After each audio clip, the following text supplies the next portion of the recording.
मेरे प्यारे बच्चों, आज के इस वीडियो में हम लोग इनहेरिटेंस ऑफ हीमोफीलिया यानी हीमोफीलिया रोग की वंशागति के संबंध में अध्ययन करेंगे। हीमोफीलिया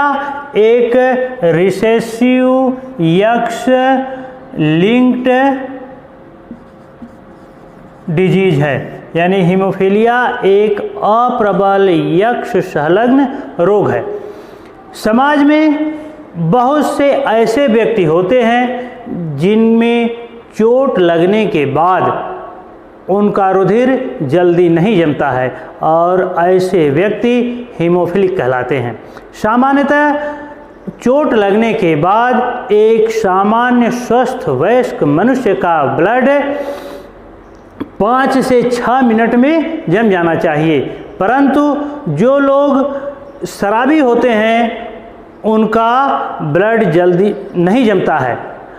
और जो हीमोफीलिया के रोगी होते हैं गंभीर चोट लगने के बाद बहुत देर तक उनका ब्लड नहीं जमता है और ऐसी स्थिति में शरीर से बहुत अधिक रक्तस्राव हो जाने के कारण उनकी मृत्यु भी हो सकती है। रुधिर का जमना यानी चोट लगने के बाद ब्लड की क्लॉटिंग, जिसको ब्लड कोगुलेशन कहा जाता है, यानी रुधिर का थक्का बनना एक जैव रासायनिक प्रक्रिया है। इसमें ब्लड यानी ब्लड क्लॉटिंग में जो प्लेटलेट फैक्टर 3 होते हैं यह प्लेटलेट सेल्स में बनते हैं और ऐसे व्यक्ति जो हीमोफीलिया के रोगी होते हैं यही प्लेटलेट फैक्टर 3 जो ब्लड कोआगुलेशन में सहायता करते हैं यह उनमें निर्मित नहीं होते हैं और ऐसे व्यक्ति हीमोफिलिक कहलाते हैं और गंभीर चोट लगने पर उनके ब्लड जल्दी नहीं जमते हैं और रक्तस्राव होता रहता है, इसलिए इस रोग को ब्लीडर्स डिजीज भी कहा जाता है। मनुष्य में जो हीमोफीलिया का रोग है यह एक अप्रबल यक्ष संलग्न रोग है। इसकी खोज 19वीं सदी में सन 1803 ईस्वी में जॉन ओटो, सन 1813 ईस्वी में हे, सन 1815 ईस्वी में बोयल्स और सन 1820 ईस्वी में नैसी ने कई अंग्रेज़ों में हीमोफीलिया रोग की वंशावली का वर्णन किया। इसके बाद 20वीं सदी में सन 1911 में बुलक नामक वैज्ञानिक ने और बॉर नामक वैज्ञानिक ने तथा सन 1922 ईस्वी में हेल्डन नामक वैज्ञानिक ने, सन 1934 ईस्वी में बॉग्स नामक वैज्ञानिक ने तथा सन 1961 ईस्वी में गिलक्राइस्ट आदि वैज्ञानिकों ने अन्य देशों में इस रोग की वंशावलियों का अध्ययन किया। हेल्डन नामक वैज्ञानिक ने इस रोग का विधिवत वर्णन किया और यूरोपीय राजघरानों यानी महारानी विक्टोरिया की संतानों में इस प्रकार के रोग का उन्होंने अध्ययन किया और उनकी वंशावली का पूरा अध्ययन करके यह बताया कि इस रोग की वंशागति उनकी संतानों में किस प्रकार से हुई। माना यह जाता है या वैज्ञानिकों का यह अनुमान है कि महारानी विक्टोरिया में हीमोफीलिया के जीन्स उत्परिवर्तन द्वारा आए। उनके हस्बैंड जो एल्बर्ट थे वह सामान्य पुरुष थे, लेकिन महारानी विक्टोरिया में माना यह गया कि यह जो हीमोफीलिया के जीन्स हैं यह एक म्यूटेजेंस के रूप में आए और उनकी संतानों में यह वंशागत होते गए। समाज में हीमोफिलिक पुरुष और शुद्ध नस्ली यानी होमोजाइगस हीमोफिलिक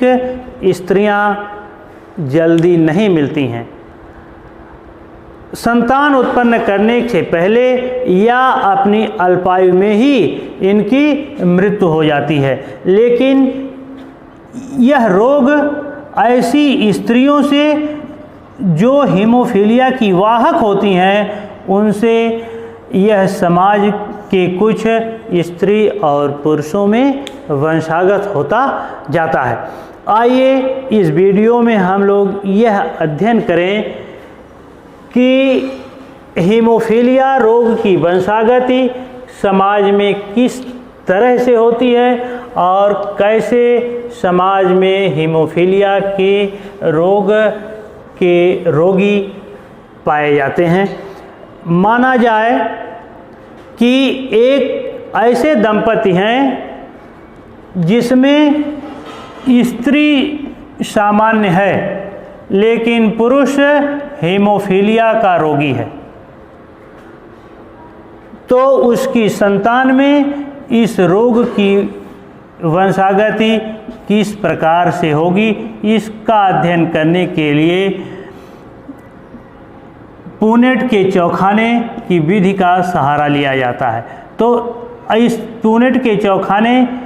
के विधि के माध्यम से आप देखते हैं कि यह जो संतानें प्राप्त हो रही हैं उसमें हीमोफीलिया रोग की वंशागति किस प्रकार से हो रही है। हाँ, तो इस प्रकार के प्रश्न यूपी बोर्ड की परीक्षाओं में तो आते ही आते हैं, लेकिन इस प्रकार के प्रश्न नीट और टीजीटी तथा पीजीटी के लिए बहुत ही महत्वपूर्ण हैं। इस प्रकार के प्रश्न नीट और टीजीटी में प्रायः आ जाते हैं और प्रश्न इस तरह से पूछा जाता है कि यदि एक हीमोफिलिक पुरुष की शादी सामान्य स्त्री से हो जाती है तो उसकी संतानों में इस रोग की वंशागति किस प्रकार से होगी। आइए इस चेकर बोर्ड के माध्यम से हम लोग यह जानें कि एक सामान्य स्त्री की शादी यदि हीमोफिलिक पुरुष से हो जाती है तो इसके जीन्स यानी पिता से यह जीन्स उसकी पुत्रियों में जाएंगे और जो पुत्रियां होंगी वह हीमोफीलिया रोग की वाहक होंगी, हीमोफीलिया रोग की वाहक होंगी, और जो पुत्र होंगे वह सामान्य होंगे, पुत्र सामान्य होंगे। लेकिन यदि इस हीमोफीलिया रोग के वाहक पुत्री की शादी ऐसे पुरुष से हो जाती है जो सामान्य पुरुष है, यानी इस हीमोफीलिया रोग के वाहक इस पुत्री की शादी ऐसे पुरुष से होती है जो सामान्य है, तो उसकी संतानों में इसकी वंशागति किस प्रकार से होगी, इसको भी चेक करने के लिए पुनेट के चौखाने की विधि का ही सहारा लिया जाता है। तो इसकी जो संतानें होंगी वह कैसी होंगी, यह पुनेट के चौखाने की विधि से आप जान सकते हैं। यानी इसमें जो पुरुष होंगे उसमें कुछ सामान्य होंगे परंतु कुछ हीमोफिलिक होंगे, जो पुत्रियां होंगी उसमें कुछ सामान्य होंगी और कुछ हीमोफीलिया रोग की वाहक होंगी। यानी यह लक्षण, यानी पुत्रियों में यह लक्षण माता के माध्यम से इनके नाना से आए हैं, और यह जो पुत्र हैं उनमें यह लक्षण इनकी वाहक माँ से आए हैं। यानी ऐसे दंपति जिसमें स्त्री हीमोफीलिया की वाहक है और पुरुष सामान्य है, तो उसकी जो कुछ पुत्र और पुत्रियां सामान्य होंगे परंतु कुछ पुत्र हीमोफीलिया के रोग से ग्रसित होंगे और कुछ स्त्रियां होंगी जो हीमोफीलिया की वाहक होंगी। लेकिन यदि इन हीमोफीलिया वाहक पुत्री की शादी ऐसे पुरुष से हो जाती है जो हीमोफिलिक है, तो इनकी जो संतानें होंगी उसमें यह हीमोफीलिया के लक्षण किस प्रकार से वंशागत होंगे, इसको भी चेक करने के लिए आप पुनेट के चौखाने की विधि का ही सहारा लेते हैं। यानी इस पुनेट के चौखाने की विधि के माध्यम से आप देख रहे हैं कि जो संतानें प्राप्त होंगी उसमें पुत्र और पुत्रियां हीमोफीलिया रोग की वाहक होंगी, लेकिन कुछ ऐसी भी पुत्रियां होंगी जो हीमोफीलिया रोग की वाहक होंगी, और कुछ ऐसी पुत्रियां होंगी जो हीमोफीलिया रोग से ग्रसित होंगी, यानी हीमोफीलिया के लिए होमोजाइगस होंगी, और कुछ ऐसे पुत्र होंगे जो हीमोफिलिक होंगे, लेकिन कुछ पुत्र सामान्य भी होंगे। इस तरह के भी प्रश्न नीट और टीजीटी तथा पीजीटी में आते हैं कि यदि एक हीमोफिलिक पुरुष की शादी हीमोफीलिया रोग की वाहक स्त्री से हो जाती है तो उनकी संतानों में हीमोफीलिया रोग की वंशागति किस प्रकार से होगी। यानी यह जो संतानें प्राप्त होंगी उसमें 50% संतानें हीमोफीलिया रोग से ग्रस्त होंगी, 25% ऐसी संतानें होंगी जो सामान्य होंगी, परंतु 25% ऐसी संतानें होंगी जो हीमोफीलिया रोग की वाहक हो सकती हैं।